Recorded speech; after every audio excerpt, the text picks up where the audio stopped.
नमस्कार, मी वर्षा भोसले. दिमागी नक्षलवाद. रात्र वैऱ्याची नसली तरी सावध राहण्याची आहे.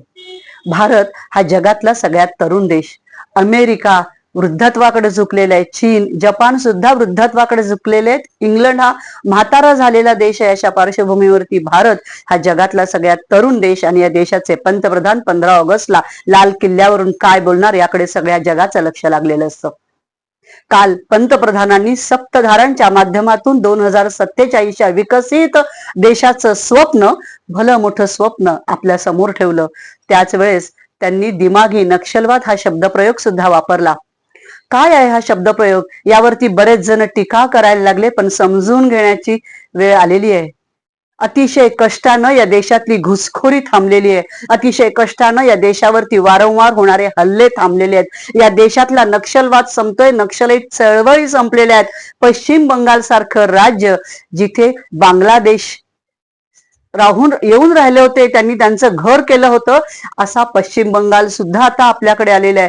या सगळ्या पार्श्वभूमीवरती आपण आपल्या देशाचा आणि या नक्षलाईट मुवमेंटचा विचार केला पाहिजे. देशातला नक्षलवाद संपत असताना आपल्याला देशातल्या अनेक जवानांनी हा नक्षलवाद संपायला आपल्या प्राणांची आहुती दिली.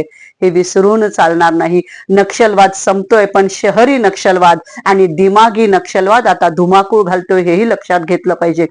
कुटुंब संस्था आणि तरुण ह्या देशाचे आधारस्तंभ आहेत आणि ह्या नक्षलाईट्सचा मूळ धोका इथेच आहे. ही विचारधारा आपल्या कुटुंब संस्थेवर आघात करते. ग्लोबल मीडिया फोर्सेस सुद्धा आपल्या कुटुंब संस्था आणि तरुणांवर बारकाईने लक्ष ठेवणे, त्या ड्रग्सच्या विळख्यात कसे अडकतील यासाठी सुद्धा जाणीवपूर्वक प्रयत्न होत आहेत. आणि म्हणूनच मॉब सायकोलॉजी समजून घेत असताना आपल्या तरुणांना या दिमागी नक्षलवादापासून दूर ठेवणं गरजेचं आहे.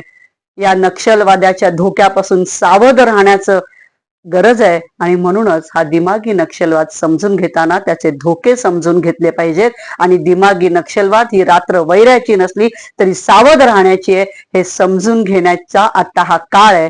माझी विनंती आहे सगळ्यांना, आपण सगळ्यांनी मिळून हा दिमागी नक्षलवाद समजून घेऊया, हे धोके ओळखूया आणि आपल्या देशाला एकत्रितपणे पुढे घेऊन जाण्यासाठी सज्ज होऊया. धन्यवाद. जय हिंद.